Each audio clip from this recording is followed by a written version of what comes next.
vous accompagne. Donc Stéphanie Franceschi, donc je fais partie de l'agence Awesome Architect qui est basée à Marseille. Donc on est 4 associés, on travaille essentiellement sur de la commande publique, donc aussi bien des équipements scolaires que des logements. Et c'est vrai qu'en tant que jeune architecte, la question des écomatériaux, elle était essentielle en fait, dans toute notre conception.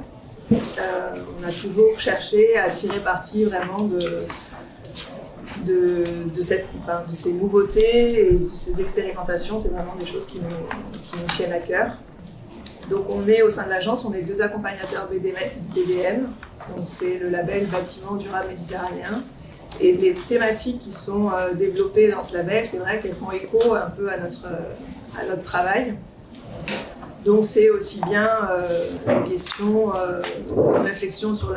En fait, c'est des choses qui sont basées sur le bon sens dans la conception architecturale, donc bien orienter son bâtiment pour tirer au profit au maximum de tous les bienfaits d'un site, aussi bien donc pour les questions d'ensoleillement, mais de protection aussi aux contraintes que peuvent être le vent, pour avoir un bâtiment qui soit le plus performant possible sans faire appel à la technique. La question des matériaux est du coup aussi vraiment essentielle dans ces thématiques-là, c'est de trouver le bon matériau pour le bon endroit. Et c'est vraiment quelque chose qui nous tient à cœur et qu'on essaye de retrouver dans tous nos projets. Donc là, on est en train de livrer un projet de groupe scolaire à Vitrolles qui est en pierre massive. Donc on a plusieurs projets comme ça en pierre. Là, on travaille avec la pierre de Beaulieu et c'est vrai que cette question de mettre en avant des matériaux locaux, ça fait aussi écho à des entreprises qui ont un savoir-faire qu'on peut valoriser et ça c'est vraiment intéressant. On essaye aussi de travailler la terre. Pour l'instant, on n'a pas réussi à le mettre encore en pratique. C'est juste resté au stade de concours, donc la terre aussi bien en utilisant, donc réutiliser la terre du site, ne pas apporter, essayer de travailler vraiment sur un projet frugal, soit par le pisé ou les blocs de terre comprimés. Donc, pour l'instant, ça n'a pas abouti, mais on s'y accroche.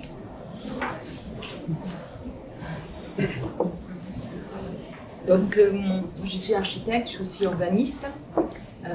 J'ai travaillé en France et à l'étranger, ce qui m'a permis aussi de voir beaucoup d'architecture en terre, en bois et d'ouvrir d'autres perspectives de ce que je connaissais du Var où je suis originaire.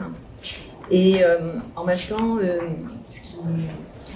au-delà de mes expériences en tant qu'architecte en agence, j'ai aussi été commissaire d'exposition à la Villa Noailles, que certainement vous connaissez, et j'avais invité, pour moi ça a été très important, pour la première fois un ARNG qui est une architecte autrichienne et qui était partie faire son diplôme en Brest, une école où elle avait utilisé la terre locale et le bambou.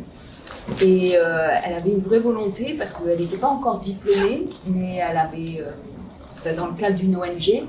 Et l'objectif en construisant en terre, en fait, c'était ce qui n'était pas au Bangladesh, ce qui n'était pas valorisant comme matériau, c'était de permettre dans un village d'avoir l'école et de permettre aux familles de rester là et finalement de continuer à cultiver la terre et pas de se perdre dans les grandes villes et finalement d'avoir une baisse de niveau de vie. Mais il fallait pour ça l'école. Et l'école a été construite avec les habitants, les enfants, les buffles qu'ils utilisaient pour faire leur culture, qui permettaient de mélanger la paille avec la terre, etc.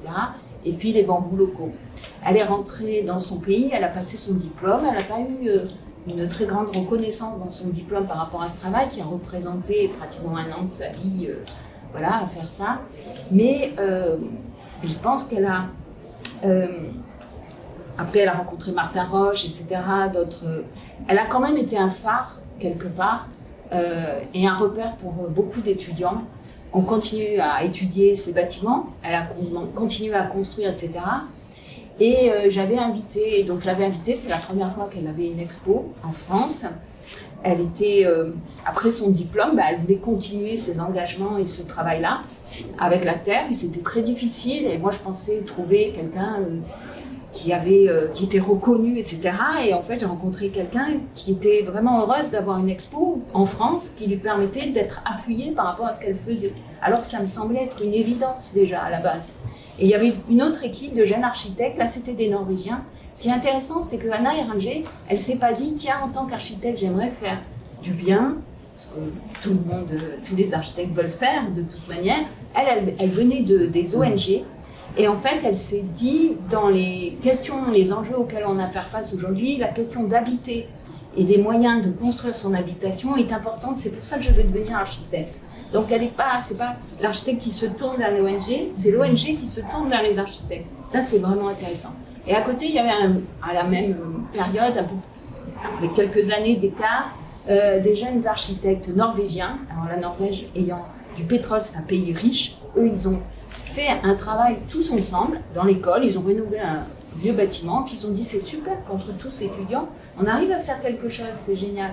Donc, et si on mettait cette dimension collective et collaborative, si on la mettait au service, en fait, de populations qui en ont besoin. C'est pour ça qu'eux, on pensait créer l'ONG. Eux, par contre, c'était en Thaïlande.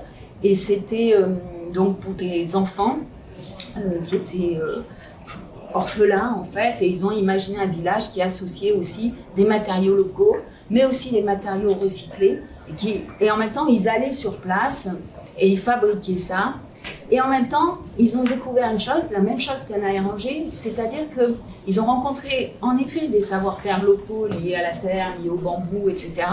Eux, ils avaient leur idée, alors soit très autrichienne, on fait bien les angles des murs droits, etc. Voilà, on est rigoureux, et voilà, soit d'autres manières d'assembler les bambous, etc. Et les populations locales leur montraient d'autres gestes, d'autres manières de faire. Donc il y a eu un vrai échange en fait de savoir-faire entre les locaux et ces personnes qui venaient d'ailleurs. Et ces personnes qui venaient d'ailleurs finalement ont amené à revaloriser ces matériaux et ces savoir-faire, amener une certaine fierté et aussi une qualité architecturale, parce que l'architecture ne va pas se réduire aux matériaux bio et géosourcés en disant j'ai mis la paille au bon endroit, je me suis bien orienté par rapport au soleil. Non, ça ne suffit pas à faire de l'architecture. L'architecture, c'est aussi la vie qu'il va y avoir dedans, c'est la lumière. Et c'est aussi, pour moi, l'architecture, ce qu'elle apporte, c'est une expérience du monde et une expérience sensible. Et c'est vrai que là, on est dans cette pièce, s'il n'y avait pas la paille, qui sent une odeur assez forte, s'il n'y avait pas la douceur de la terre, l'expérience sensible de cette espace serait beaucoup moins forte et moins puissante. Et en même temps, quand on utilise ces matériaux bio-géosourcés, on a tout de suite un autre rapport avec le territoire et l'endroit où on est, parce que ça entre en écho complètement, les pierres, les couleurs, les matières, les odeurs.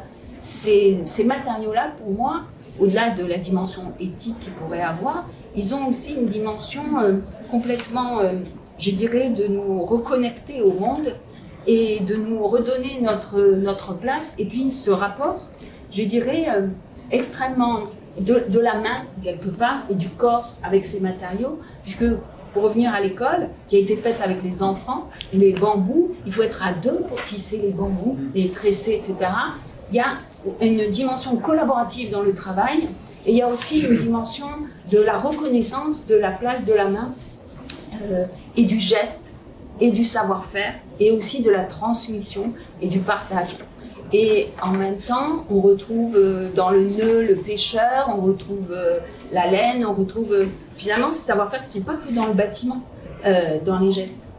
Et donc, par rapport, pourquoi j'ai commencé à parler à ces deux personnes-là, c'est parce que quelque part ça me touchait, j'ai beaucoup appris avec eux, cette rencontre elle a été fondatrice pour moi, bien avant, je ne vais pas raconter les années, mais bien avant que les matériaux bio et géosourcés, je dirais, soient tendance, mais ça a aussi montré qu'elles peuvent être, d'une part, je dirais 2 points importants, je conclurai avec ça, c'est finalement quels peuvent être les rôles des architectes, pas simplement de répondre à la commande, ça c'est nos compétences et on fera des très belles choses et on les fera bien, avec sérieux application, voilà, faire bien son métier, mais le métier d'architecte, les compétences de l'architecte, et aujourd'hui encore plus, face aux enjeux auxquels on a à faire face, peuvent les amener à aller beaucoup plus loin et d'être des initiateurs, des porteurs d'autres manières de faire. C'est pas simple, c'est pas grave. C'est aussi une sorte d'engagement. Et dans ces engagements et ces explorateurs, c'est pas dont on a besoin, la place des écoles, elle est importante. Parce que les écoles aussi peuvent avoir ce rôle-là, encore plus. Et puis, donc on n'est pas juste à une époque de transmission, allez hop, reconstruisez en terre, reconstruisez en paille, en bois, avec une vision qui va, des savoir-faire quand même, avec des ajustements. Il y a d'autres techniques constructives qu'on peut complètement faire évoluer. C'est pas l'idée de revenir en arrière. Il y a plein d'évolutions qui se font, notamment avec il y a plein de groupes de recherche qui travaillent d'autres manières de construire. Mais il y a une dimension d'engagement et il y a une dimension de se dire derrière, il y a la filière, derrière, il y a des milieux. Et je ne vais pas construire en bois en prenant du bois qui vient d'une forêt où les arbres ont été plantés, on va faire la coupe d'un seul coup. Ça veut dire que je dois aussi comprendre les milieux et tous les matériaux, d'où ils viennent, cette paille. Est-ce que je prends la paille pour empêcher des bêtes de manger et que je construis avec? Ça fait plus sens. Donc on ne peut plus. Il faut se reconnecter au monde, à une sensibilisation au monde, à une expérience sensible du monde. Il faut passer au savoir agir parce qu'il faut faire évoluer les choses, mais tout ça passe par la compréhension de toute la filière, ce qu'elle fait et quels peuvent être les rôles des architectes. C'est pour ça qu'on a le grand plaisir, dans mon équipe pédagogie, de ne pas avoir que des architectes et des urbanistes, mais aussi avoir un paysagiste, parce qu'on ne prend pas la place des paysagistes, mais on a besoin d'échanger ensemble et de comprendre les milieux, pourquoi on va prendre ce bois-là, à quel moment. Je vous invite à vous intéresser, je ne vais pas vous en parler, à regarder qu'est-ce que c'est les cryptomères, qui sont des arbres japonais, et comment ces arbres font à la fois vivre le territoire, ils forment le paysage, ils forment une culture, une sensibilité, une philosophie, de la spiritualité, et ils aident aussi à construire. Je pense que les matériaux géosourcés, c'est ça en fait qui nous redonne. C'est le sens de pourquoi on est là et qu'est-ce qu'on fait, et particulièrement les architectes. Voilà, je laisse la parole à Jordan, paysagiste. Bon, je vais essayer de suivre. Donc, je suis Jordan Stupak, paysagiste, diplômé de l'école de Versailles il y a bientôt 10 ans maintenant, sur un travail mené sur le massif des Morts sous la direction de Gilles Clément, et ça a été un peu le point de départ pour moi. D'une approche sur la question du risque incendie. Très vite dans mon cursus à l'école du paysage, ce qui m'a interpellé, c'est l'identité méditerranéenne et la culture du projet que je trouvais trop peu représentée à l'échelle nationale et puis même dans la commande publique.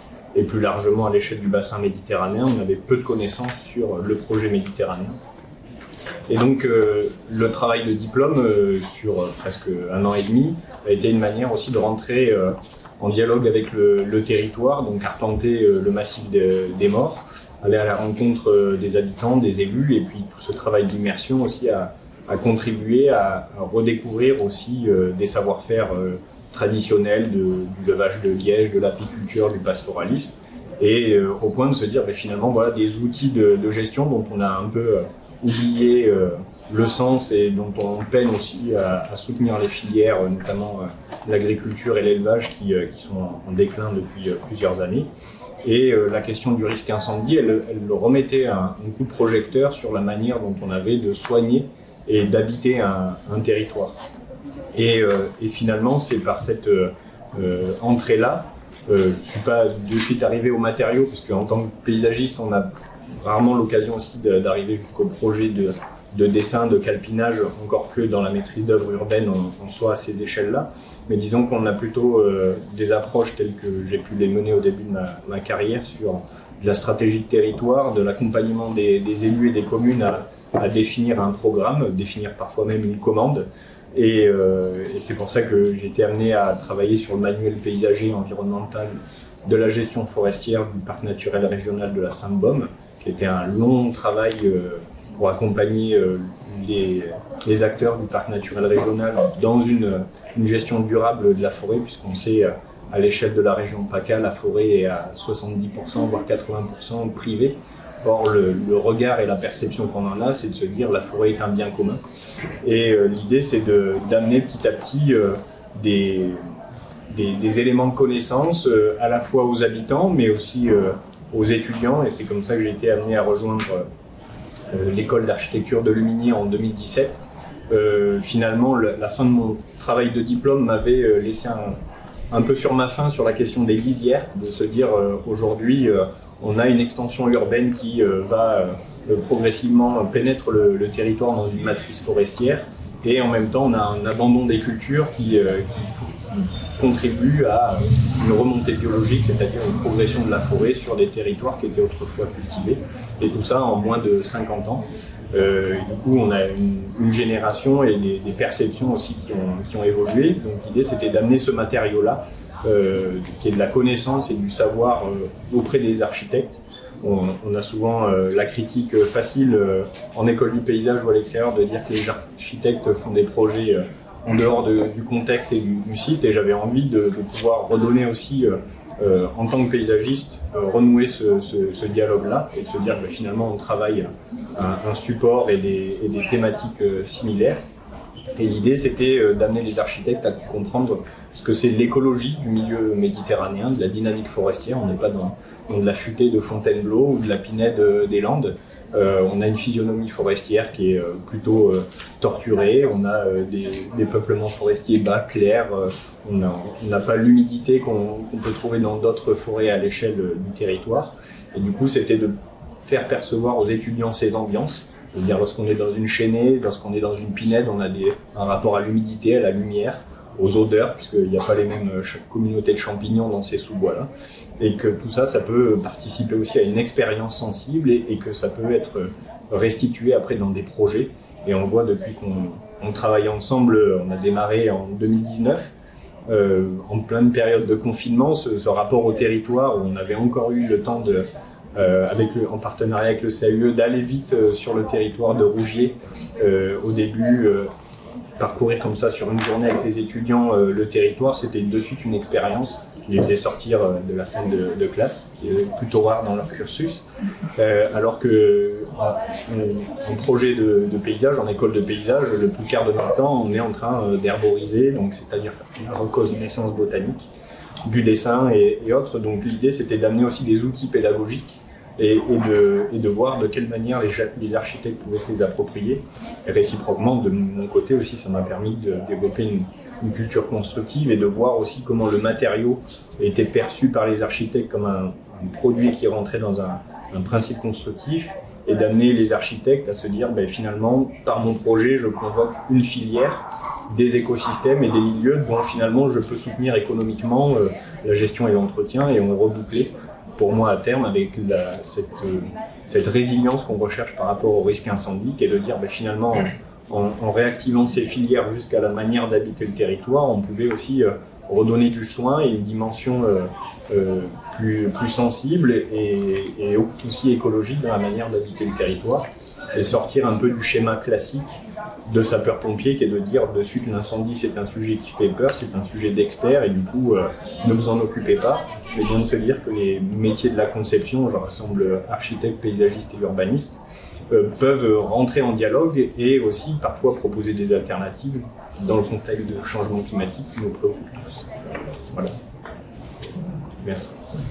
Je suis Hippolyte Gilabert, je suis diplômé en architecture et je fais aussi beaucoup de mise en œuvre de mes propres dessins avec des équipes différentes selon les lieux où je suis. Et pour moi, tout a un peu commencé quand j'ai arrêté l'école d'architecture en cours de cursus des années 2010. Je ne trouvais pas trop ma place, un enseignement un peu dirigé vers des bâtiments iconiques et des notions qui me dépassaient un petit peu. Donc je me demandais un petit peu ce que j'allais faire dans ce domaine-là. Donc j'ai fait un voyage au Sénégal dans une famille qui construisait elle-même sa maison en terre crue, justement. On va peut-être un peu plus parler tout à l'heure, en précision, je ne sais pas. Mais j'ai atterri dans une famille franco-américaine qui construisait elle-même sa maison en autonomie totale au milieu du Sénégal. Et c'était la première fois que j'y vais avec des gens qui construisaient leur maison. C'était quand même assez assez bouleversant. Et plus que me concentrer sur une forme finale d'un édifice, j'ai appris un processus de mise en œuvre d'un bâtiment et de son entretien au moment de la construction. Et une fois, il n'y avait pas de moment de livraison parce que le moment de la remise des clés n'existait pas, ces moments-là n'existent pas quand on construit soi-même sa maison. Donc c'était en fait une transition très douce entre la fin potentielle d'un chantier et son entretien au quotidien. Donc pour moi, ça a été assez bouleversant et très enrichissant, et c'est vraiment un peu la première pierre à l'édifice de mon travail d'architecte. Bon, derrière, au Sénégal, on a un petit peu dérivé sur une pratique professionnelle assez classique, même si on mettait nous-mêmes en œuvre nos bâtiments avec nos propres équipes. On a beaucoup construit en terre crue au Sénégal, notamment avec ce qu'on appelle des BTC, donc des blocs de terre comprimée, enrichis, stabilisés avec du ciment, pour des raisons de faiblesse de conception de notre part, et un petit peu poussé par des clients qui voulaient des formes très simples, sans toiture débordante et autres. Et donc la terre crue est relativement fragile si elle n'est pas protégée de l'eau, notamment de l'eau de pluie. Et donc nous, on faisait beaucoup de volume sans débord de toiture, et ce qui nous a en fait forcé à stabiliser nos briques. Et donc dans cette pratique un peu conventionnelle, finalement, même si c'était un matériau qui venait du sol, c'était assez gratifiant en fait de se dire bon avec les fouilles, on va faire un bâtiment. Il y avait quand même pas mal de dysfonctionnements, en tout cas en interne chez moi. Je me disais, mais en fait, ta pratique, elle n'est pas complètement associée à ton éthique, à ce que tu attends, à ce que tu as vécu chez ces gens-là qui ont construit eux-mêmes leur maison, dans ce rapport très simple à la matière. Et c'est un petit peu ce que je cherche actuellement dans ma pratique au quotidien, dans un rapport assez simple avec les matériaux, les trouver le plus près possible, les mettre en œuvre de la manière la plus simple possible. Et donc depuis, moi, j'ai atterri à Salerne, donc dans le Var, pas très loin d'ici. Et Salerne, qui est un petit village, il y a une industrie de la céramique qui est en déclin total depuis quelques dizaines d'années. Et donc on est un peu dans ce sillage d'une industrie mono-industrie autour de la céramique qui est en train de mourir, et donc c'est une très belle piste pour nous dans l'usage de la terre. Comment est-ce qu'on peut mettre en œuvre la terre autrement que sous sa forme cuite? Comment on peut profiter sur un territoire d'un engouement pour le matériau terre? Les habitants de Salerne sont des gens qui sont amoureux de la terre pour mille et une raisons. C'est des choses qui se passent de génération en génération. Les enfants savent de quoi ils parlent. C'est très, très beau à voir, cet amour pour un matériau, mais un matériau qui périclite parce que le gaz vaut très très cher. Les fours maintenant sont à gaz, avant ils étaient à bois. Les fours sont à gaz, donc c'est impossible en fait pour des Salernois d'avoir aujourd'hui des tuiles ou du carrelage avec la terre de leur village. Et donc on essaie un petit peu d'effectuer une bascule sur un matériau qui lui ne nécessite pas d'énergie fossile ou autre, si ce n'est l'énergie humaine, donc la terre crue, sans besoin de combustible pour la cuire. Donc c'est un peu cette bascule qu'on essaie d'effectuer dans notre travail. Et donc je disais que je mets en œuvre parce que on a un gros déficit de savoir-faire sur ces techniques-là. Et donc forcément on doit mettre les mains à la pâte, et en mettant les mains à la pâte, on apprécie. Et à force d'apprécier, on commence à avoir des compétences, et en fait c'est ce qui se passe si on dessine un projet, on réalise avec les copains, et voilà. Donc on essaie de développer une filière autour de la terre crue. C'est parti un peu de Salerne. Il y a eu quelques autres pôles dans la région qui ont émergé. On est en train d'essayer de se fédérer pour créer vraiment une filière dans la région PACA assez dynamique et qui puisse répondre à de la commande, si possible, surtout sur l'entretien, de la rénovation, plutôt que sur du neuf. Mais on répond aussi à de la question sur des commandes sur du neuf, qui pour nous est un peu moins pertinente aujourd'hui dans le contexte actuel et les données qu'on a. Et donc on a une activité en parallèle sur le bois aussi. C'est comme ça qu'on s'est rencontrés tout à l'heure et qu'on espère travailler ensemble, parce qu'on essaie aussi de développer notre travail sur le bois local, parce qu'on a en parallèle une activité de menuiserie et de charpente. Et j'ai mis quelques photos et justement on fait du torchis, par exemple du torchis avec du bois local et de la terre locale. Donc on arrive maintenant à faire des cloisons avec que des matériaux du jardin de chez les gens. C'est une petite scierie mobile qui vient faire de la taille de bois, on prend de la terre. Et donc ça c'est notre activité et ça nous plaît bien. Donc on essaie de la transmettre et de former. Le CAUE nous permet ça avec vous, avec des enfants. On va travailler avec des enfants, on va faire beaucoup d'ateliers avec des enfants, notamment des enfants de Salerne, mais aussi de quartiers autour de Toulon. Et l'idée c'est de leur transmettre ces données-là, de faire avec ce qu'on a sous nos pieds et de le faire le mieux possible. Et ensemble, en gros, c'est possible. Voilà. Moi c'est Guillaume Anton, je représente l'association des communes forestières du Var et on est également une agence locale de l'énergie et du climat. À vous avoir entendu tous les trois, finalement je remets en perspective tout ce que je comptais dire parce que je me reconnais énormément dans tout ce que vous avez présenté. Moi initialement je suis sociologue, je me suis spécialisé sur l'accompagnement des filières du bâtiment dans le cadre des réglementations environnementales, donc un profil tout à fait différent.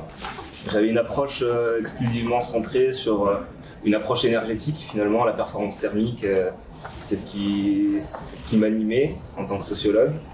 Et en revenant au pays, parce que je suis un enfant du pays des morts, je me suis rendu compte qu'en grattant il y avait d'autres choses très intéressantes. Et notamment en travaillant au sein des communes forestières, j'ai découvert le milieu forestier et la richesse qu'il pouvait avoir. Avant de continuer à parler de moi, je vais peut-être vous expliquer ce que c'est que l'association des communes forestières. Donc, on représente des communes qui possèdent de la forêt, avec tous les enjeux que la forêt finalement peut porter. Avec celui qu'on voit dans le sud de la France, l'enjeu primordial, c'est de préserver cette forêt qui est souvent victime, en tout cas présentée comme une potentielle victime des incendies. Mais on oublie qu'en fait, la forêt, aujourd'hui, le Var, c'est quand même deuxième ou premier, selon si on est très chauvin ou pas, premier territoire boisé de France. Pour autant, l'activité économique générée par cette forêt, elle est en berne, et c'est peu de le dire. Une seule scierie, on a. Une seule scierie industrielle. Scierie industrielle. Je pense qu'on rentrera sur le sujet tout à l'heure. Mais si aujourd'hui, finalement, il y a peu d'activité économique, ça ne veut pas dire qu'hier, il n'y en avait pas, et au contraire, il y avait une activité économique qui était florissante en forêt, le liège. Là aussi, je pense qu'on pourra ouvrir le sujet du liège et qu'on va devoir dépasser l'heure de 20h parce que c'est vaste. Mais il y avait de l'activité agricole et finalement, il y avait de la sylviculture. On utilisait des bois locaux pour construire ces maisons. On sait qu'en 2018, on a autorisé le pin d'Alep en tant que structure, mais les anciens, ils ont des charpentes en pin d'Alep qui datent d'un autre temps et elles sont toujours là.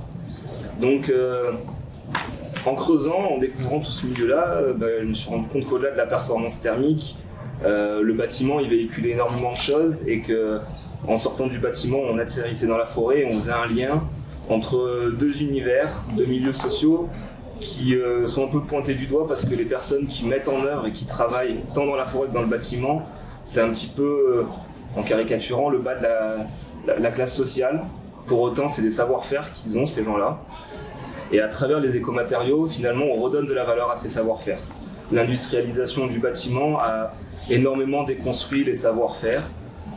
Et quand l'activité économique est sortie de la forêt, on a perdu le savoir-faire forestier. Et donc aujourd'hui, moi, à titre personnel, ce que je vois comme opportunité à travers les écomatériaux, c'est de retisser des liens, recréer des savoir-faire. Je vais abonder dans ce qui a été dit tout à l'heure parce qu'en ayant moins d'activité forestière, c'est un risque incendie qui est accru. Finalement, avec l'adaptation au changement climatique, un réchauffement climatique, la forêt est de plus en plus sensible. Et donc une forêt qui se densifie, c'est des arbres qui sont de plus en plus fragiles. Donc on voit qu'en fait tout est très imbriqué. Et donc nous, en qualité d'association de communes, on va essayer de sensibiliser les maîtres d'ouvrage publics à porter des projets avec des écomatériaux pour essayer de redévelopper les filières. On a également un service orienté vers le grand public de conseil en rénovation. Et là, on voit aussi qu'on a des murs à faire tomber, des œillères à enlever parce que bien souvent les gens nous parlent de laine de verre, de laine de roche, et il y a une méconnaissance totale de tous les autres produits qui peuvent exister, qui peuvent être issus d'une activité locale, même si aujourd'hui c'est pas le cas, mais il y a un potentiel qui est énorme. Donc on se rend compte qu'il y a énormément de travail pour recréer ce qui était déjà présent il y a quelques années. Ce sentiment, chez moi, il a été renforcé parce que je vis dans un village qui est vraiment au pied des morts, et j'ai retrouvé des cartes postales qui datent de 1910, et à 17h on voyait les rues mais noires de monde parce que c'était la sortie des bouchonneries. Donc il y avait une vraie activité industrielle, économique dans des petits villages qui aujourd'hui finalement sont très impactés par l'urbanisation, une activité économique qui est sortie de la ruralité. Et sans pour autant vouloir remettre le bouchon au centre de la table, je pense que le liège, par le bâtiment, il peut retrouver ses lettres de noblesse. On peut recréer des savoir-faire, revaloriser des métiers qui aujourd'hui, je pense que poser de la laine de verre toute la journée, peut-être qu'au bout d'un moment, on trouve que c'est pas forcément un métier très gratifiant, on peut se lasser. Par contre, quand on retrouve du sens à travers le matériau qu'on va utiliser, le métier il a une toute autre forme, et son activité aussi elle a une autre histoire. Donc voilà, j'ai essayé de faire un peu le panorama de ce que représentaient pour moi les écomatériaux. Je ne porte pas de projet, on essaye d'accompagner les projets et on essaye de faire le lien entre le massif, les métiers que le massif forestier peut porter, et finalement les utilisateurs finaux de ces matières premières.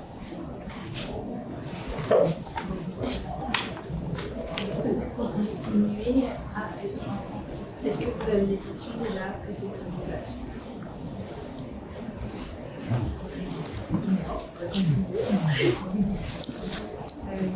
Peut-être pour continuer, du coup, Stéphanie et Florence, vous pouvez nous expliquer Stéphanie dans la pratique à travers le projet La Maison de la Nature à Cavalère et d'autres expériences peut-être sur la question du liège notamment. Ouais. Sur la filière, et après Florence du coup par le projet théorique de l'école pour contribuer à la discussion. Donc moi je trouve intéressant là de parler de ce projet donc, de la Maison de la Nature, donc, qui est située dans la vallée des Morts. Donc à Cavalère, c'est un ancien bâtiment qui est totalement en béton, une usine de traitement des déchets, qui appartenait à la commune et qu'elle a souhaité revaloriser. Donc déjà cette manière de réutiliser un bâtiment ancien et de lui redonner une nouvelle vie, c'est quelque chose déjà qui est hyper intéressant. Donc ce projet, on l'a commencé en 2017 et le chantier démarre, là on est en cours de chantier, on va le finir à l'automne de cette année, si tout va bien.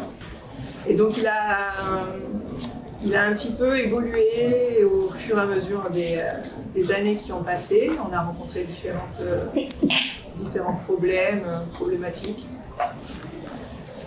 Donc il est situé donc, sur un territoire qui est soumis, apparemment il avait bien travaillé, j'avais lu son étude au moment où on a fait le projet. Donc il est situé en plein couloir de feu.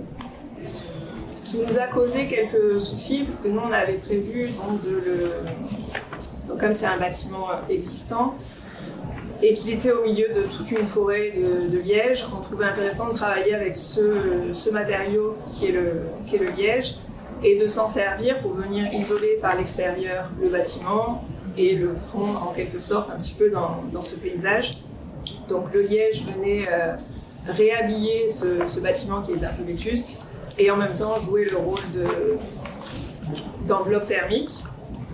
Sauf que le problème qu'on a rencontré, c'est que donc, comme il était en zone de couloir de feu, on s'est confronté aux pompiers, qui n'étaient pas... Donc, pour nous, le liège, c'est un matériau qui brûle, mais qui se consume très lentement. Après, je ne suis pas plus spécialiste de ce matériau, mais c'est vrai qu'on Donc on avait participé à une levée de liège dans le Var, et je sais pas si voilà, si c'était avec vous, mais c'est bien fait quand même.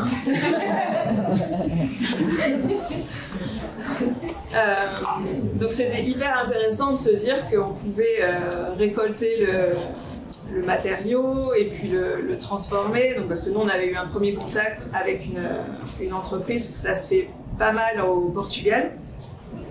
Donc il y a une grosse entreprise à Morim qui fait ça, qui utilise ce matériau en isolant à l'extérieur.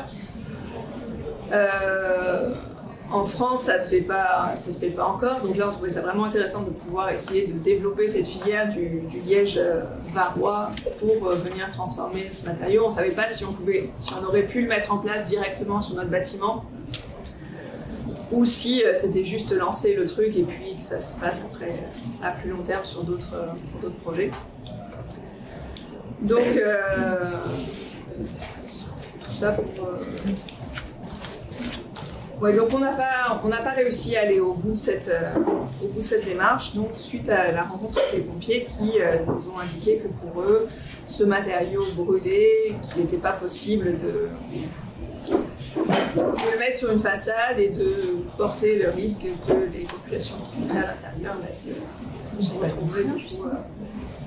C'est pas ce qui protège l'arbre des incendies, justement? Oui, ça, dans ce que j'avais compris, moi, c'était un matériau qui se consumait très lentement. Sachant que nous, dans notre projet, on avait donc cette enveloppe en béton. Ça voulait dire que, à la limite, l'enveloppe, le liège pouvait brûler, mais qu'il y avait toujours à l'arrière le béton qui brûlait. Mais les pompiers n'étaient pas de notre avis, donc on a mis un terme à notre engouement. Voilà, donc ça c'était une petite aparté. Donc on s'est retrouvé à isoler par l'intérieur. Donc on s'est dit on va quand même pas perdre. Donc on n'a pas isolé en liège l'intérieur parce que c'est très cher. Donc il y a aussi ces questions économiques qui viennent, mais on a essayé de travailler quand même avec un isolant local, donc avec la paille de riz de Camargue. Et là, ça c'est récent, en cours de chantier, on a aussi un souci, c'est que l'entreprise qui faisait la paille de riz de Camargue a fermé. Pardon ? C'était pas le concept ? Oui. Et donc là, on l'a appris récemment. Donc l'entreprise allait commander son isolant et autre rebondissement. Donc on va a priori plutôt s'orienter vers la laine de bois plus classique. C'est la paille, hein, Ouais, qui est utilisé, qui est commercialisé. oui. Il y a du champ. Il y a du champ. Et il y a du liège. En extérieur. Ouais, mais du liège, il est qu'en granule. À l'heure actuelle, le liège varois commercialisé, oui, il est sous forme de granulé. C'est la famille. Pour rebondir sur la problématique liée au liège pour les pompiers, en fait, là encore, on est face à une méconnaissance technique. C'est que le liège est catégorisé, alors là, je passe un peu mon domaine de compétences, il y a des termes très spécifiques chez les pompiers, mais le risque au feu ou la prise au feu du liège est considérée la même que du bois. Sauf que la nature nous montre que là où les incendies passent, les chênes lièges résistent et les autres ne sont plus là. Donc, suite à ces déboires, donc Olivier Gaujard, qui vous accompagnait sur le projet et qui est président de Fibois, a initié un groupe de travail pour réunir les 10 des différents départements et les mettre autour de la table, et pour qu'on puisse travailler avec eux à l'ouverture culturelle de ce monde qu'est les pompiers, qui travaillent avec des règles très très strictes. Et donc on a bon espoir qu'un jour, en tout cas, les choses évoluent.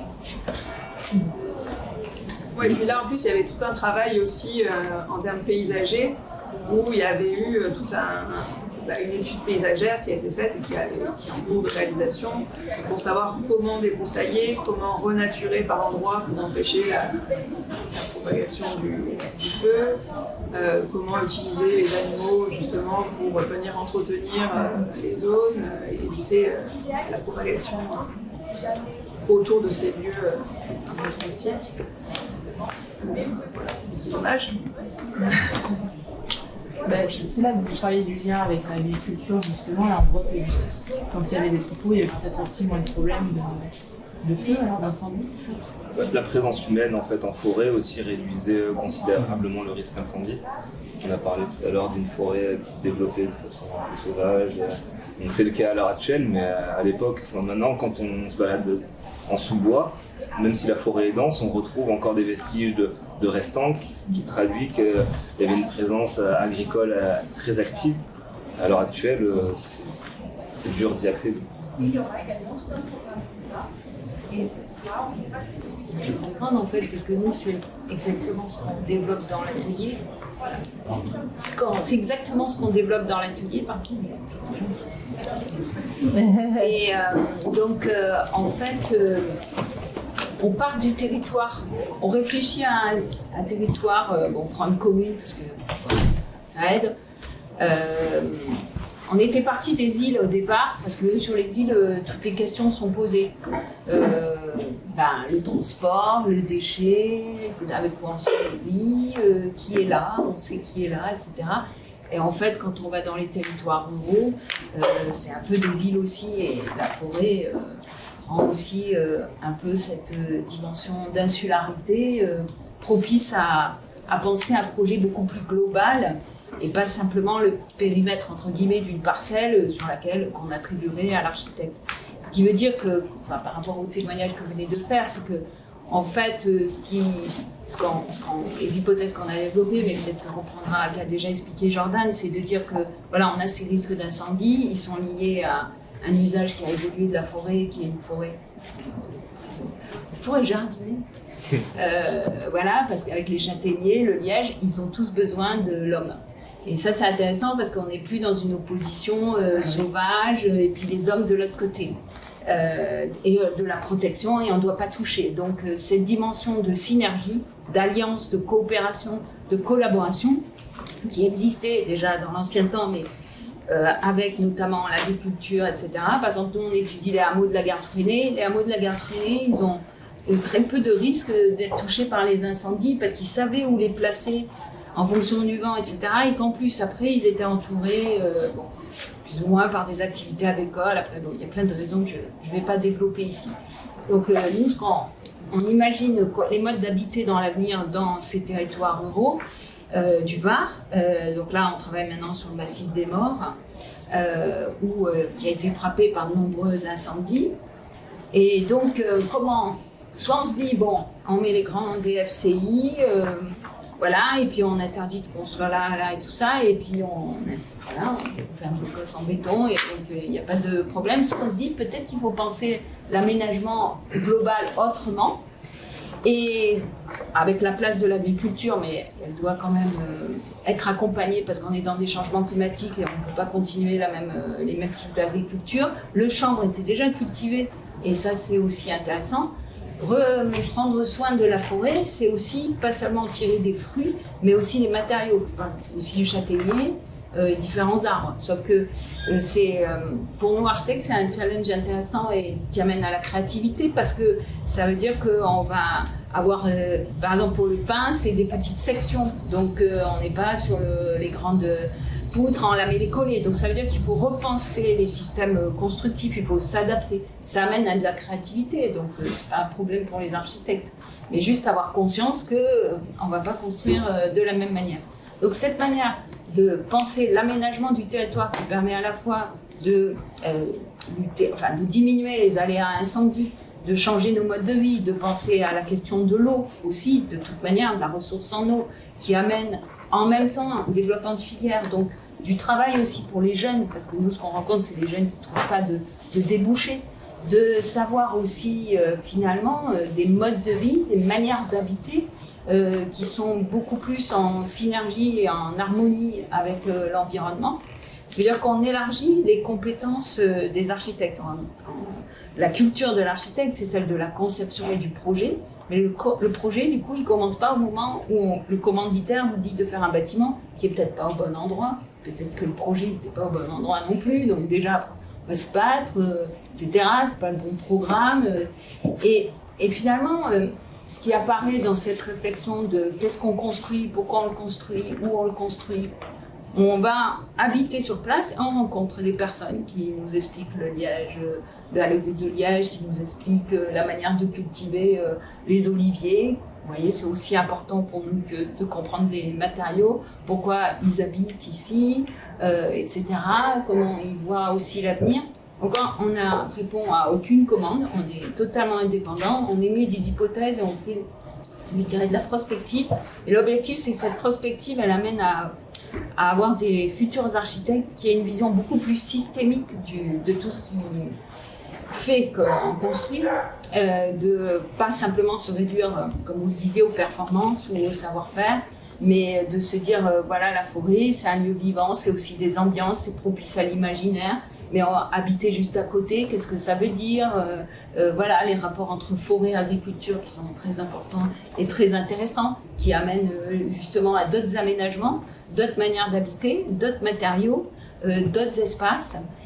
Donc c'est à la fois nous les savoirs, le projet du coup il vient à la fois de l'accompagnement des enseignants mais aussi des rencontres sur place et donc ce qu'ont vont produire les étudiants qui part aussi d'un engagement très fort parce que les jeunes sont extrêmement concernés par ça, mais ils veulent agir. Ils veulent pas que ça reste que sur le papier et puis c'est pas évident parce que les choses sont pas simples comme vous l'avez montré, donc il faut s'armer. Donc nous on discute avec les pompiers pendant les études, on les invite, on leur montre les projets et on échange. Et donc on voit bien qu'il y a aussi une dimension très forte de médiation, mais je dirais de partage et d'instaurer le dialogue, à la fois pour apprendre des gens qui sont sur place, l'endroit où on va construire, des artisans qui sont déjà présents, de tous ceux qui se posent des questions, que de ceux qui y habitent, que aussi des acteurs institutionnels. Et donc il y a cette double dimension, à la fois de savoir-faire, savoir concevoir, etc., de comprendre l'environnement, mais aussi de la capacité à pouvoir agir, c'est-à-dire dialoguer et partager. Et je pense que les écoles, comme vous le disiez, les écoles, elles ont aussi un rôle de médiation à avoir. Donc nous, on va à la fin de l'année, on va dans le village, sur la place du village, et on montre tous nos projets. On n'a rien à vendre, ça ils le savent bien. Et les habitants ils nous disent « Ah bon, mais alors vous pensez à tout ça, tout ensemble ?» mais finalement, c'est un métier d'avenir, architecte. Alors ça fait du bien parce que c'est pas ce qui est dit dans les écoles d'architecture. Dans les écoles d'architecture, on pense pas que c'est un métier d'avenir. Mais ce que je veux dire par là, c'est que c'est important qu'il y ait cette... On est dans des basculements. Donc il va y avoir des points pivots. On ne va pas changer tout en même temps. Et puis on peut regarder cyniquement en disant bon voilà, Bouygues c'est ceci, enfin, etc. Lobby béton, et puis on peut avoir ça. Mais il faut, soit on se dit ça vient d'en haut, soit on se dit ça vient d'en bas par des séries d'expérimentations qui après se mettent en réseau, plus ou moins, mais c'est pas. C'est bien aussi qu'il y ait cette diversité. Il ne faut pas chercher à unifier. Mais ça veut dire qu'il faut développer sa capacité d'écoute, d'adaptation, qu'on peut apprendre de tout le monde, en fait, mais qu'après, il y a une dimension collaborative, de partage, et puis il y a des moments où il y a ceux qui doivent pousser, il faut qu'on ait des formations pour la construction en terre crue, parce que s'il n'y en a pas, on n'avancera pas. Donc après, il y a des phases où, ok, il y a tous ceux qui poussent, après on les réunit, ok, on réfléchit ensemble et on se dit, et où est-ce qu'il faudrait qu'on pousse encore davantage, quoi. Il faut semer les graines, ça, on parle beaucoup de graines avec nos paysagiste, donc on met la graine, après on l'entretient, on prépare le terrain avant, calcule l'eau et tout ça, et ce qui veut dire qu'on pense plus le projet juste, je mets le bâtiment, je cherche pas comment il est entretenu, on pense l'aménagement autour, on pense espace public, on pense chemin de randonnée qui va passer par là. Et si on parle d'outils, par rapport au Massif des Morts, il y a le projet du PNR. Les PNR, c'est des outils. C'est-à-dire que moi, je pense que ça passe aussi par, on ne va pas tout changer, mais qu'il y a des projets leviers qui, à un moment donné, vont servir à changer les mentalités, à permettre de comprendre. Voilà, alors le combat, il marche peut-être pas cette fois-ci sur le Liège, il marchera peut-être sur le prochain.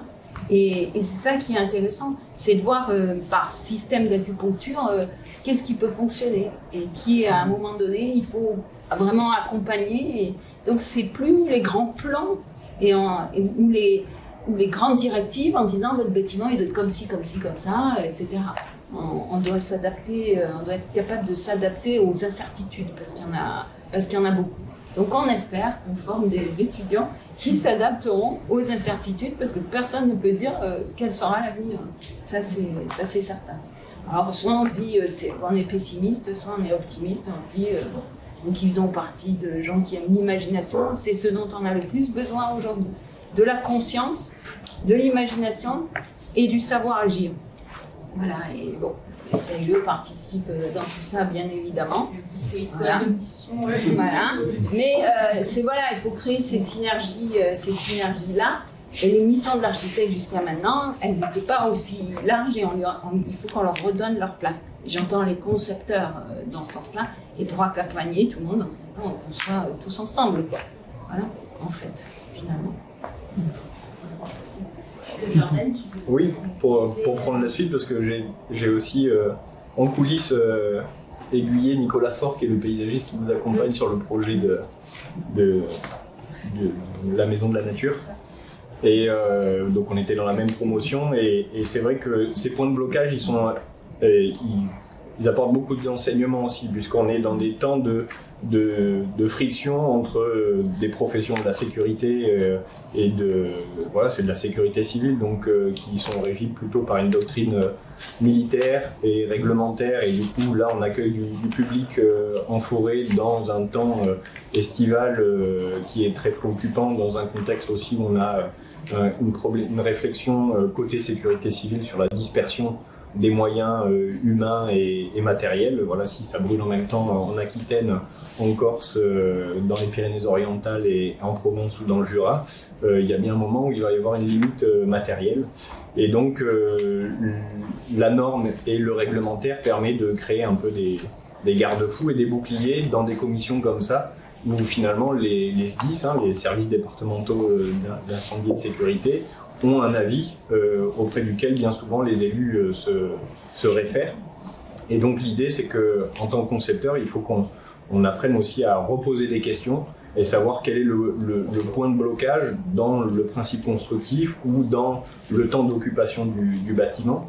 Et donc ça veut dire que le projet, il est plus au moment sur le phasage classique d'une mission du diagnostic de l'esquisse jusqu'à la livraison des travaux, mais on est bien déjà même en amont sur la préparation, peut-être même des mentalités, et de commencer à faire du projet dès ce temps-là, et de se dire peut-être même ça va modifier le programme, modifier le temps d'occupation si on a 3 ou 4 mois dans l'été où cet équipement serait difficilement exploitable, mais peut-être c'est un temps de dormance, comme l'est la végétation méditerranéenne en plein été, c'est un temps de dormance, et on la réouvre à l'automne ou au printemps, et on peut faire vivre ce bâtiment d'une autre manière.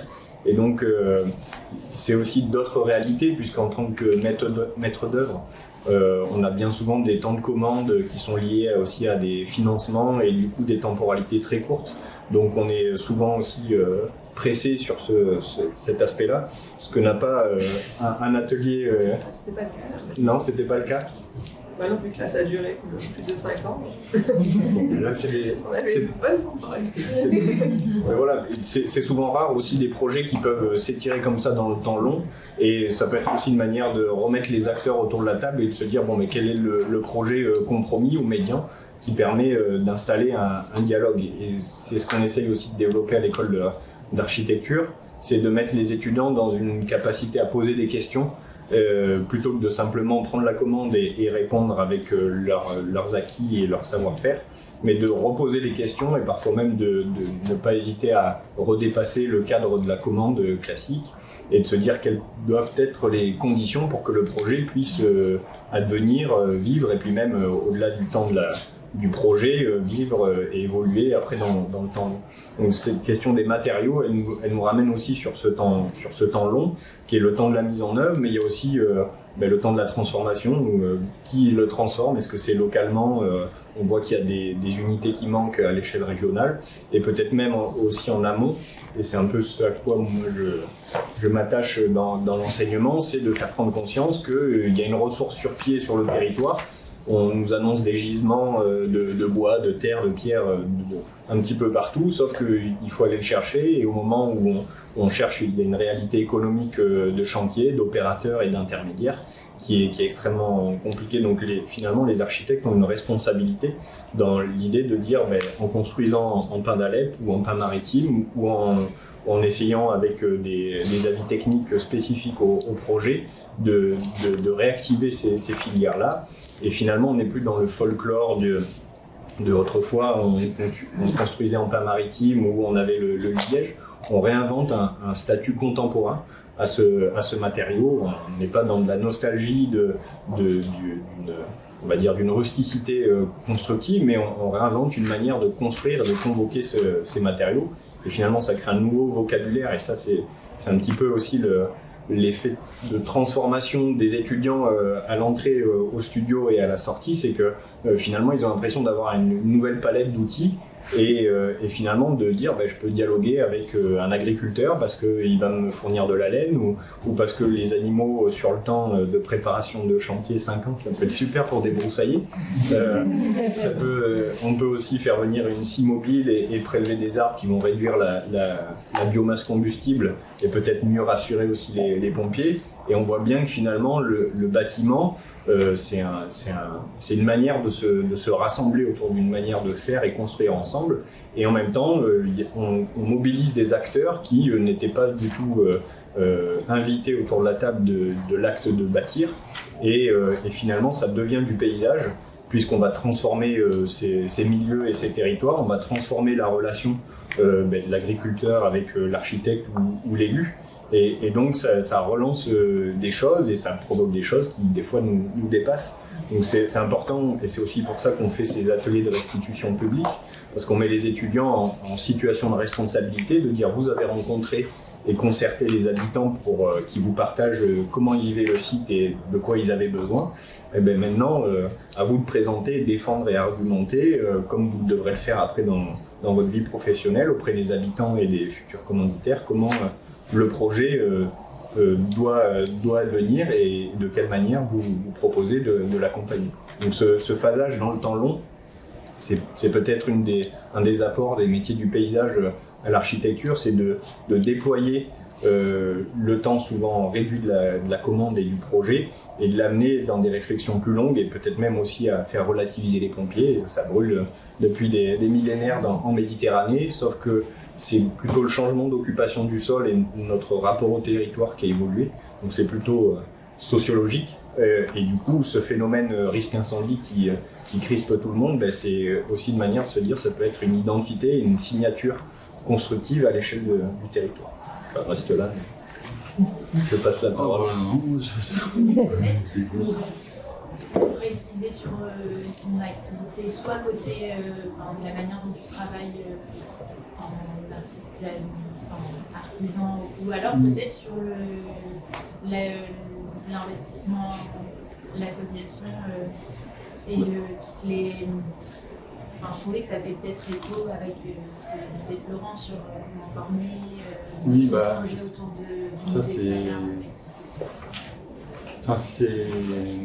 Moi, il y a un mot que tu disais, ce qui est important, c'est je pense, de démontrer aux étudiants qu'ils peuvent regarder les choses autrement, et notamment que j'ai l'occasion de travailler avec des étudiants, c'est de travailler la notion de projet, justement. Le mot de projet, je leur demande, et je me demande très souvent, est-ce qu'il y a de l'architecture sans projet, justement? Est-ce qu'on peut sortir de cette notion de projet, cette notion de commande? On peut rêver cette notion de métier, de travail, est-ce qu'on peut construire des choses sans travailler, etc. C'est des choses que je leur demande et que moi je me demande aussi tous les jours. Enfin, pas tous les jours, j'exagère, mais souvent. Et c'est très difficile en fait dans notre pratique, parce que sans être très très compétent ou très célèbre, on a quand même souvent on est stimulé, on cherche du travail, faut qu'on gagne de l'argent pour vivre.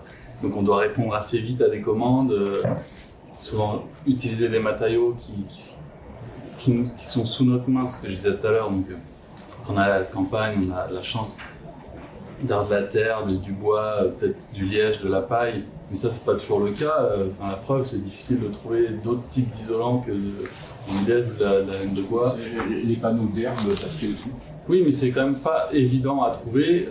Avant, moi, je le vois au quotidien pour appeler les fournisseurs qui nous répondent dans des délais, dans tout un champ lexical de l'horreur, je suis d'accord. Mais pour ce qui est de passer par un fournisseur, maintenant, là vous étiez en train de parler sur place. Oui. Sur place, tout le monde a de l'air qui tousse et on peut en faire des panneaux d'isolant. C'est clair, mais c'est difficile en tant que professionnel de dédier tout ce temps. C'est difficile, mais c'est passionnant. C'est ce qu'on disait tout à l'heure, c'est que le moment où on passe, où on se dit je vais le prendre ce temps, il se passe des choses qui sont formidables avec notre environnement local, plus ou moins local d'ailleurs, parce que ça peut faire émerger d'anciens réseaux. Je suis interpellé par le fait que le liège, ça passe pas au niveau des pompiers, mais il y a 25 ans en arrière, il y a des gens qui se sont mis à reconstruire en paille. Alors certes, ça a pris 25 ans, mais maintenant, dans le sud-ouest, il y a toute une caserne de pompiers qui a été faite en paille. En paille porteuse en plus. Et c'est la caserne des pompiers qui est comme ça. Donc, je me dis pourquoi pas.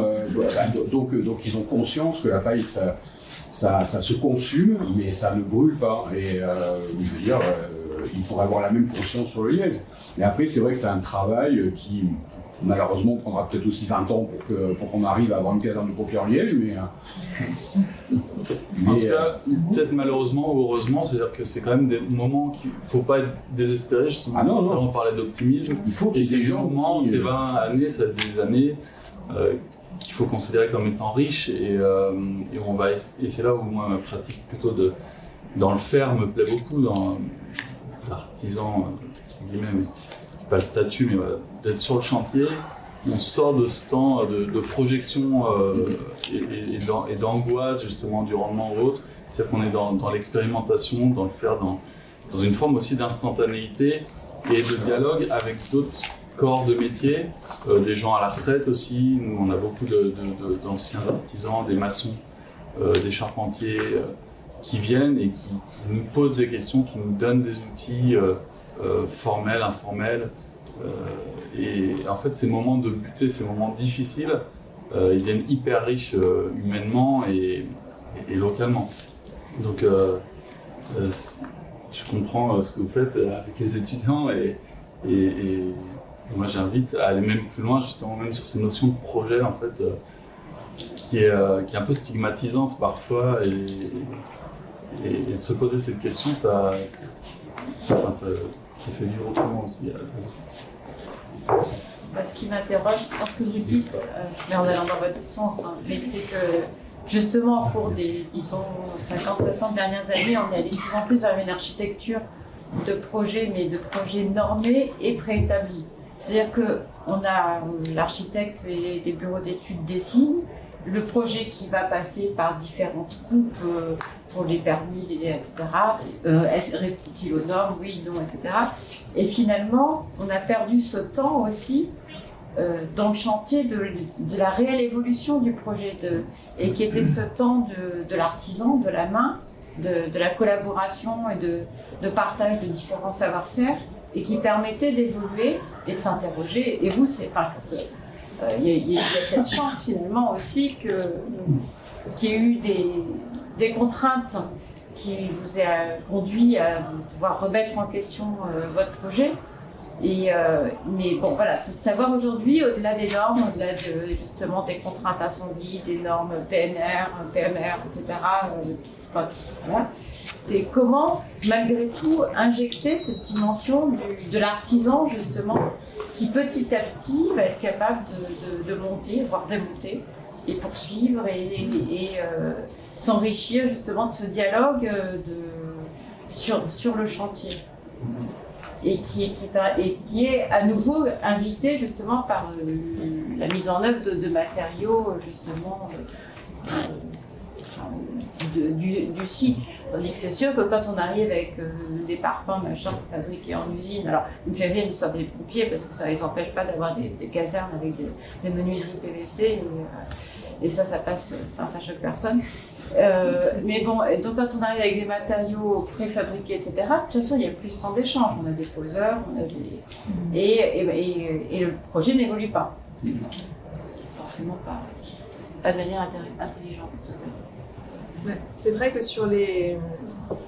Je me dis que dans les projets privés, on va dire à petite échelle, cette relation avec l'artisan, prendre le temps de faire, ça peut... Enfin, c'est peut-être plus facile à mettre en œuvre. Dans les commandes publiques, c'est vrai qu'on est souvent assailli par toutes ces réglementations. Et là, ce que vous dites, ça me fait penser un petit peu, là, donc, il y a un nouveau type de marché en conception-réalisation, c'est-à-dire qu'on travaille avec une entreprise dès le départ. Donc souvent, ça se fait plutôt avec des entreprises majors, donc des grosses boîtes. Mais c'est vrai que si on se disait qu'il y avait ce principe-là qui pouvait être mis en œuvre à une plus petite échelle, c'est-à-dire de concevoir vraiment avec une petite entreprise locale en se disant bon ben là on veut travailler la terre du site, donc on va faire appel à une entreprise qui sait faire et faire le projet dès les études avec cette entreprise. C'est vrai que ça pourrait être quelque chose d'intéressant, mais comment le mettre en œuvre sur des projets publics, ça pour l'instant je ne sais pas, mais je me dis il y a peut-être une piste à développer ce principe de conception-réalisation pour des projets plus petits, quoi, avec des entreprises plus locales.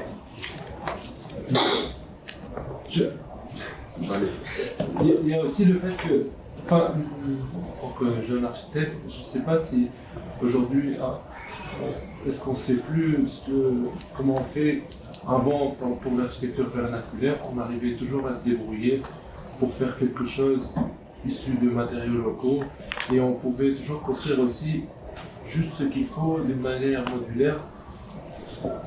Les maisons se fabriquent, on ne fait pas trop d'espace, on fait juste ce qu'il faut avec les matériaux ce qu'il faut, qui sont adaptés aux lieux aussi, qui font allusion à certaines façons de vivre.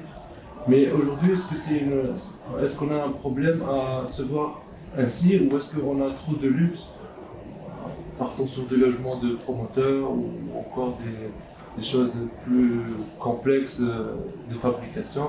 Mais je ne sais pas, est-ce que c'est une volonté stratégique ou économique peut-être? Je ne sais pas, qu'est-ce qui fait en sorte qu'on a moins de bâtiments comme ça aujourd'hui? C'est ça qui m'intrigue. Je pense que là, finalement, ce que vous dites, ça fait très écho à cette question de culture qu'il faut décloisonner. Oui. Puis je pense qu'il faut être honnête aussi, il y a eu un gros travail de normalisation des industriels derrière. Et aujourd'hui, s'il y a une possibilité d'utiliser la paille quand même de façon beaucoup plus simple que d'autres écomatériaux, c'est qu'il y a eu aussi ce process de normalisation. Il y a eu la construction d'une filière paille. Enfin, c'est drôle de dire ça, parce que la botte de paille, c'est les agriculteurs qui l'ont conçue. Mais le milieu du bâtiment a dû travailler à normaliser autour de la pratique agricole, parce que c'est ça qui a été très intelligemment fait avec la paille, c'est que le milieu du bâtiment s'est rapproché de la pratique agricole de façon à aller le plus rapidement possible vers le matériau. Donc finalement, on a créé une culture commune entre deux mondes, le monde de la ressource et le monde de l'utilisation de cette ressource. Alors que malheureusement, ça m'embête d'utiliser ce terme, mais dans la construction traditionnelle, c'est la technique qui a apporté la normalisation et qui a créé finalement le besoin derrière des architectes, qui a simplifié d'une certaine façon le travail de l'architecte, peut-être le dénaturant aussi, hein, quand on a fait le bancher, l'agglo et tout ça. Je pense qu'il y a dû y avoir toute une génération d'architectes qui s'est dit bon, mais c'est la poule aux œufs d'or, c'est très bien, on va faire des bâtiments magnifiques, on peut s'affranchir des contraintes d'une certaine façon. Et donc aujourd'hui, il y a ce travail de rapprochement de culture qu'il faut opérer, et donc le temps il est très important parce que la filière finalement elle met du temps à se normaliser. Pour rebondir sur toutes les problématiques qui ont été évoquées tout à l'heure, aux États-Unis la construction bois c'est complètement standardisé, il n'y a pas de problème. Dans plein de régions en France, il n'y a aucun problème. Dans le sud de la France, on est toujours embêté quand on veut construire en ossature bois parce que les pompiers disent que ça bloque. c'est vrai, le bois ça brûle, tout le monde est au courant. Mais par contre, il y a des façons de mettre en œuvre le bois qui va réduire sa prise au feu. Si on considère que l'incendie vient de l'extérieur quand on est dans une zone boisée, eh ben on va peut-être pas faire un bardage en bois, mais plutôt un enduit en terre. Donc là, il y a du travail de normalisation aussi à faire, et les travaux sont en cours parce que Fibois aujourd'hui, dans le cadre des réflexions autour du liège, ce qui est intéressant, c'est que le liège a ouvert une réflexion sur les autres écomatériaux. Il y a une candidature qui a été déposée auprès de l'ADEME pour étudier justement quel est le réel risque à incendie par rapport à tous ces écomatériaux. Parce qu'aujourd'hui, si on est dans une région où les écomatériaux, les biosourcés, parce que je pense que sur les géosourcés, ça va être plus compliqué pour les pompiers de dire que la terre brûle. Mais on en est là, c'est qu'on a besoin aujourd'hui de prouver que chez nous, en tout cas, ça ne brûle pas plus qu'ailleurs si c'est bien fait. Et il va falloir s'armer de patience parce que il va falloir déjà avoir des données et ensuite qu'un industriel, parce que c'est comme ça que malheureusement la normalisation se met en œuvre aujourd'hui. Il faut qu'un industriel s'approprie, ou alors une fédération se constitue pour pouvoir porter cette norme et la diffuser. Oui. Donc il va falloir qu'on soit tous patients et réitérer ce genre de pas que patient, il va falloir se battre parce que nous on le voit dans la terre crue sur la normalisation et donc le passage, le greenwashing de la terre crue c'est une catastrophe. On en parlait tout à l'heure, c'est-à-dire que là ils sont en train de nous pondre des bétons de terre. Donc des bétons de terre, c'est juste des bétons dans lesquels on n'a pas mis du sable pour faire le béton, on met de la terre qui vient d'où on veut, d'excavation, donc là c'est génial, parce qu'en plus on utilise de la terre d'excavation, voilà, c'est merveilleux, mais ils injectent quand même un ciment incroyable dans leur béton qu'ils arrivent à sauver grâce au petit mot de terre derrière. Donc là, en plus d'être patient, il va falloir être hyper vigilant, et nous c'est ce qu'on essaie de faire localement, dans la région, donc avec la constitution de cette filière sur la terre crue, on voit qu'il y a des discussions dans notre rapport à l'avènement de ce béton de terre pour le coup. Et nous, on ne dit pas qu'il faut faire comme ci ou comme ça, on dit juste on est vigilant et on explique aux gens ce qu'est la construction de terre crue. Et quand c'est stabilisé avec du ciment, c'est problématique pour le matériau parce qu'il n'est pas réversible, parce que ses capacités sont vraiment amoindries, etc. Donc en effet, on a des lobbies et des groupes qui sont très très puissants, on le sait, patients mais aussi vigilants et même action, quoi. Et donc nous, c'est ce qu'on fait auprès de nos clients. C'est comme ça que j'ai introduit tout à l'heure sur ma pratique au Sénégal, où je me suis laissé glisser dans un truc où en fait, on rajoutait du ciment sans s'en rendre compte et on faisait des bâtiments en terre et tout le monde disait c'est merveilleux, vous faites des bâtiments en terre, des R+2, et en fait, à la fin, tu fais le calcul et si tu avais fait un bâtiment en aglo, il y aurait eu moins de ciment dans ton bâtiment, quoi. Alors qu'on est juste, c'est de la BTC, hein. Alors il a plus d'inertie, il a d'autres, mais il y a plus de ciment dans un bâtiment en BTC que dans un bâtiment en aglo. Et c'est plus cher un bâtiment en BTC. Donc au Sénégal, c'est complètement incohérent dans l'économie actuelle.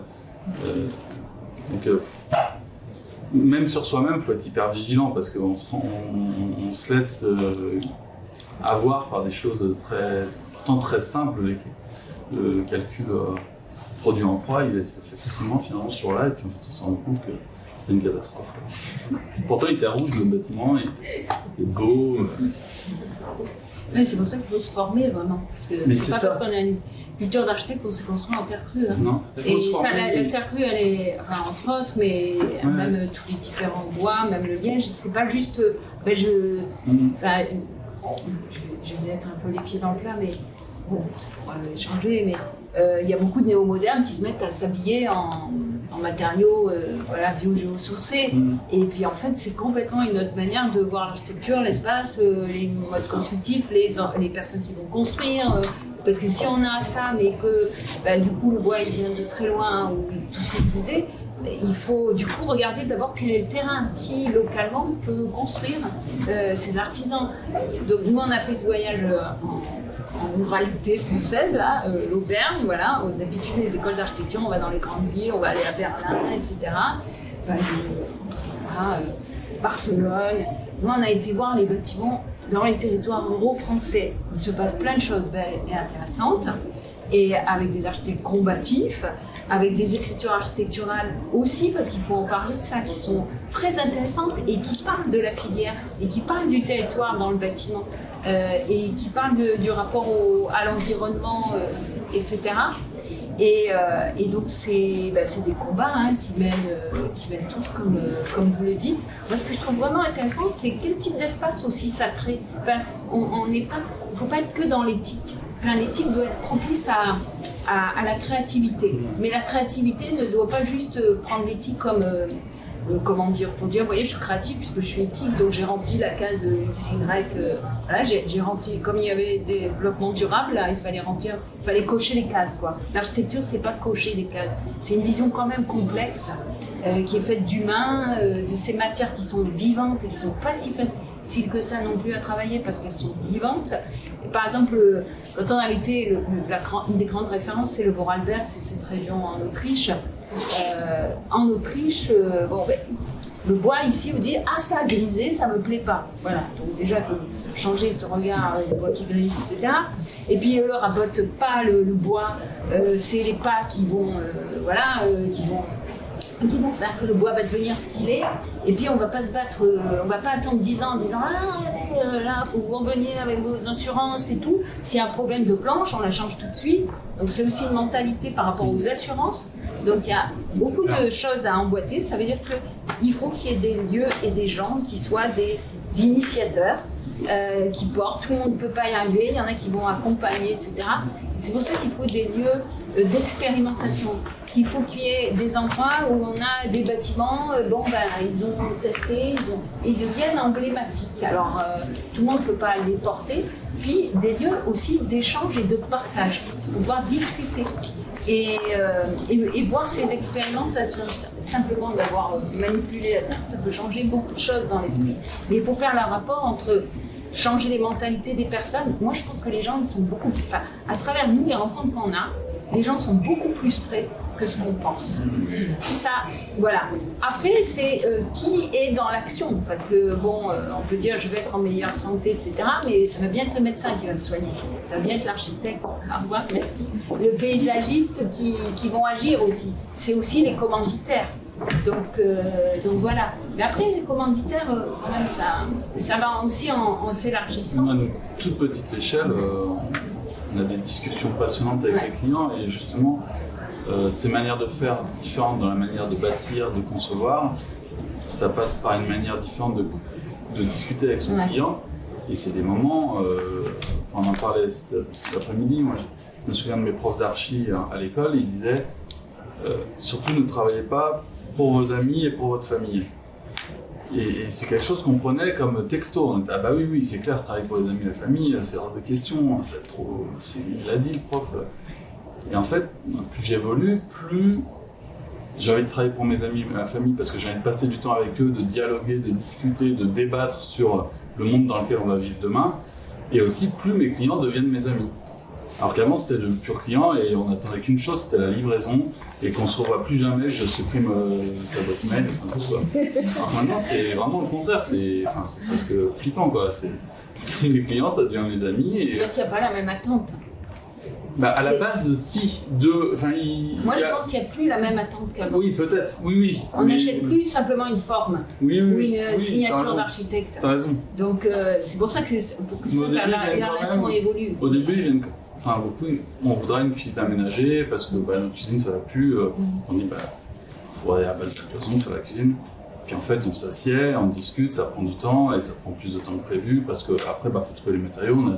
On a du mal, nous on a une vieille porte dans le garage, on peut la débiter, en fait avec ça on va vous faire un bon plan de travail et donc ils sortent toutes leurs affaires de leur maison et finalement en fait il y a tous les matériaux sur place et ils jettent rien, ils gardent tout et il n'y a plus de coût de matériaux. Moi j'ai coûté cher parce que j'ai passé du temps mais je suis content avec payer pour réfléchir, discuter avec eux et c'est des moments, c'est ce que je disais tout à l'heure, c'est peut-être 20 ans où on va galérer, ça va prendre du temps. Mais c'est 20 années potentiellement, si on veut, assez joyeuses, assez riches. Et ça montre aussi l'attente des manières de pratiquer. Et donc, il y a toujours, de toute façon, il y a une évolution dans les manières de pratiquer, il y en a eu toujours. Mais moi, je me rappelle quand au tout début, certains étudiants commençaient à dire « Ah, mais moi, je veux aller m'installer dans un territoire rural pour exercer ». Et dans les jurys, ils disaient « Mais qu'est-ce que vous allez faire là-bas? Mais c'est pas possible, mais vous ne comprenez rien, vous êtes fous, etc. » Et déjà, il fallait se demander pourquoi ils avaient cette envie. Parce que s'il y en avait un certain nombre, c'est qu'il y avait bien quelque chose qui se passait. C'était parce qu'ils voulaient d'autres formes de relations humaines. C'était ça aussi. Après, l'accès à la commande aussi, parce que les commandes publiques, il n'y en a plus autant qu'il y en avait avant. Je ne vais pas faire l'histoire là-dessus. Et donc, je pense que c'est aussi de relations finalement qu'on parle. Et en pensant la filière en entier, on pense toute la relation. On ne pense pas juste j'achète. C'est comme quand on achète le vêtement. Maintenant, d'où est-ce qu'il vient? Où est-ce qu'il ira une fois que je l'aurai plus, mon vêtement, sur les plages en Afrique ou pas? Voilà, donc du coup, on ne voit plus les choses de la même manière. Mais ce n'est pas évident de faire cette transition et tous ces changements. Bon, il faut considérer que c'est passionnant, ce n'est pas évident suivant les générations. C'est pas évident, suivant d'où on vient, où on va, où est-ce qu'on va s'installer, etc. L'énergie qu'on y passe aussi. Et bon, voilà, c'est le monde dans lequel on est et ces questions derrière, ça soulève voilà, les rôles et les places de chacun et donc les compétences qui s'élargissent. Mais finalement, la question du projet, elle est là, hein, parce que notre projet, c'est de savoir comment on continue à habiter et comment on continue à avoir ce monde habitable. C'est la seule question qu'on a pour l'instant. C'est pour ça qu'elle touche bien tout ce dont on parle là.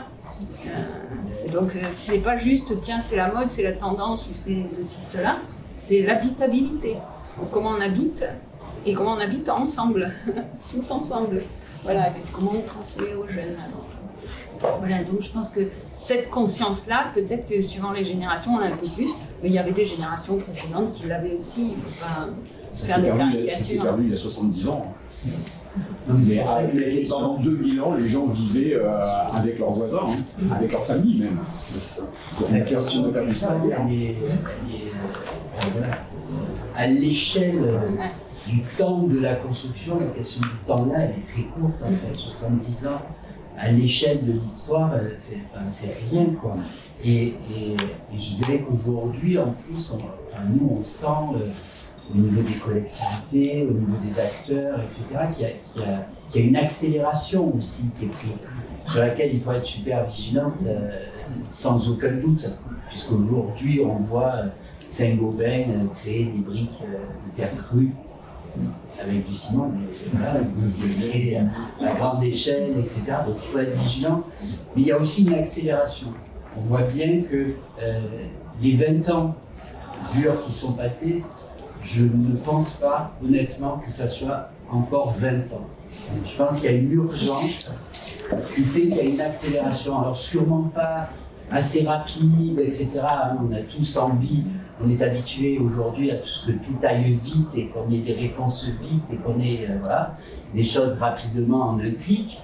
Donc non, je pense que ça ne sera pas aussi rapide, mais je pense que le temps s'accélère, qu'il y a vraiment une prise de conscience qui est là, qu'il faut qu'on aide les structures, les associations, vous, aussi bien les écoles que les professionnels, etc., avec aussi cette offre de désirabilité d'autres choses, d'une autre façon de faire, d'une autre façon.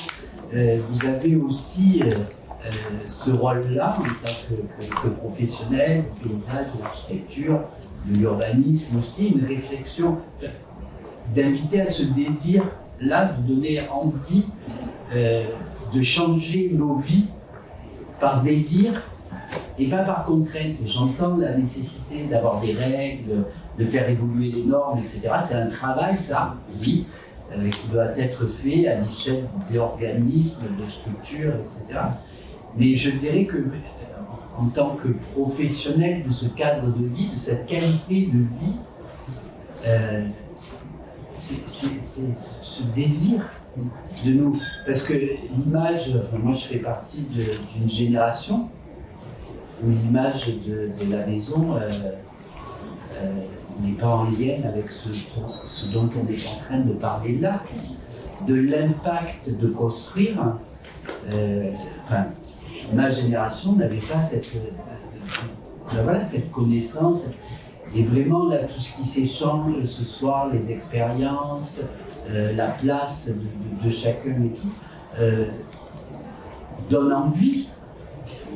Hein, c'est ça, quoi. C'est comment la proposition, comment l'acte de fabrique du territoire donne envie aux gens aussi, à nous, de vivre cet espace-là, de l'habiter, d'être un habitant, ne plus être juste quelqu'un qui se loge à tel endroit pour aller travailler à tel autre et qui se déplace. Donc, voilà, je dirais que quelque part, cette responsabilité partagée, elle est aussi par vos compétences aussi de créateurs, aussi qui se nourrit de tout ce que vous avez dit. Mais il y a aussi ce rôle-là, me semble-t-il, à mettre en place. Et qu'il faut alimenter d'ailleurs là, parce qu'on sent bien que c'est en train de changer. On voit des élus qui s'engagent, alors qui freinent après, puisqu'on leur met la réglementation des pompiers devant et de leurs responsabilités et tout. Enfin voilà. Du coup, il y a ce travail-là, mais il y a des oreilles qui sont ouvertes, il y a des envies, vraiment sur le territoire. Voilà, nous qui travaillons sur l'ensemble du territoire, qui rencontrons quand même beaucoup d'élus, de responsables, etc., on sent ça, mais on sent aussi qu'ils sont perdus quelque part, qui ne savent pas comment faire et que du coup, la facile, le réflexe, il est d'aller à ce qui est normé, réglementé, parce que là, au moins, on ne pourra rien me dire. Mais l'avantage, c'est qu'on peut vraiment construire hors normes. Enfin, il y a toute une part du marché, de la vie, qui n'a pas besoin de normes. C'est-à-dire que c'est pas utopique de dire ça ou ni rebelle forcément. Il y a toute une part de l'entretien des lieux dans lesquels on vit au quotidien, où les gens entretiennent sans avoir besoin de normes. C'est-à-dire qu'on n'est même pas obligé de passer par cette norme. Et nous-mêmes, on se restreint dans notre champ d'application et notre champ de travail, en se disant il faut que je réponde à tel type de commande pour gagner ma vie. Mais c'est pas vrai, c'est-à-dire qu'on peut vraiment gagner sa vie en aidant des gens, en faisant des choses qui n'ont aucune norme, des matériaux qui sont pas du tout certifiés, c'est à nous, et tu le disais, une responsabilité partagée, c'est-à-dire qu'il faut expliquer à la personne qui vit dedans, c'est qu'elle va prendre la responsabilité de ce qu'elle fait, et toi tu prends la responsabilité de lui expliquer ça et de l'accompagner dans ce geste, dans ce moment, et ça se passe super bien en fait. Et ça, il y a de quoi faire dans ce domaine hors norme, vraiment. Surtout que tu me disais tout à l'heure qu'il y a de moins en moins de commandes publiques, tout le marché de la maison individuelle, de l'appartement, de toutes ces choses-là, c'est énorme. Alors, c'est sûr que on ne sera peut-être pas dans un grand magazine, mais en tout cas, vraiment, on peut ne pas s'ennuyer tous les jours. De toute façon, il est clair que 80% de la vie, de la construction de 2050 est déjà là. Est-ce que ce déjà-là est prêt à vivre les 30 années qui arrivent? Donc il y a vraiment déjà là tout un travail à faire auprès du coup des particuliers, de l'existant, etc. Avec ces matériaux-là, ces compétences-là, et imaginer déjà là de faire ce travail. Parce qu'on voit bien aussi que quand chacun d'entre nous, on est sensible à ces questions-là, sensibilisé, quand on a cette relation avec les artisans, avec les architectes sur des projets comme ça, que ça fait partie de notre histoire. Quand après, on a à discuter avec des élus, et souvent dans la ruralité, quand même, l'élu est quand même de proximité, c'est-à-dire que c'est quand même quelqu'un qu'on rencontre tous les jours, régulièrement, où on a un accès rapide quand même à cette autorité-là. Et c'est aussi une façon de faire remonter ce désir de faire autrement, de créer autrement, et de la nécessité d'aider des filières, d'aider des gens à s'installer, à venir. Donc c'est vrai que c'est une porte d'entrée qui est quand même très importante, de passer par ce qui est aujourd'hui, de faire avec ce qui est déjà là et de comment on fait avec ce qui est déjà en place, quoi, pour faciliter le travail avec les filières. Et après, effectivement, faciliter le projet. On le sent dans le discours qu'on a plus ou moins tous entretenu, c'est qu'on a passé plus de temps à parler de tout ce qu'il y avait autour des matériaux. Aucun de nous n'a parlé des caractéristiques intrinsèques d'un matériau. On n'a pas parlé spécifiquement d'inertie, d'hygrométrie. On n'a pas parlé de tout ça. On a parlé de tout ce que le matériau finalement générait autour de lui, de l'imaginaire, de comment en extrapolant le matériau on imagine une société en fait. Et certes, aujourd'hui le bâtiment il est réglementé et d'une certaine façon tout le monde va devoir mettre des écomatériaux parce que la règle l'impose. Mais ce dont on est en train de parler à l'heure actuelle, c'est que c'est pas la règle qui amène le bon sens d'utiliser des écomatériaux, c'est un besoin fondamental des territoires de revivre ensemble, parce que même si aujourd'hui on parle d'architecture, le monde dans lequel on vit, le corps social se délite quand même. On ne parle plus avec ses voisins. Et c'est de tout ça dont on a parlé depuis tout à l'heure. Et je me rends compte que au-delà des matériaux, en fait, c'est les personnes et les territoires qu'il y a autour qui demandent peut-être d'en parler encore plus. Parce que derrière, les chiffres, la technique en parlent très bien. On n'a pas besoin d'argumenter 107 ans sur un document qui dit les performances d'un matériau.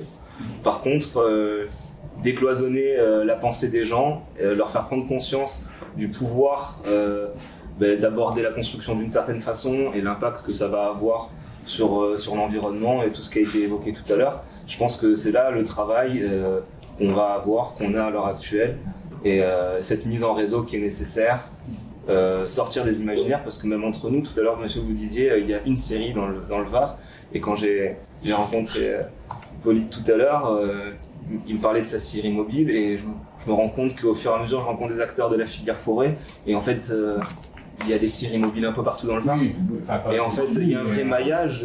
Elles ne sont pas nombreuses non plus, mais moi je passe par un scierie mobile quand j'ai fait mes chantiers.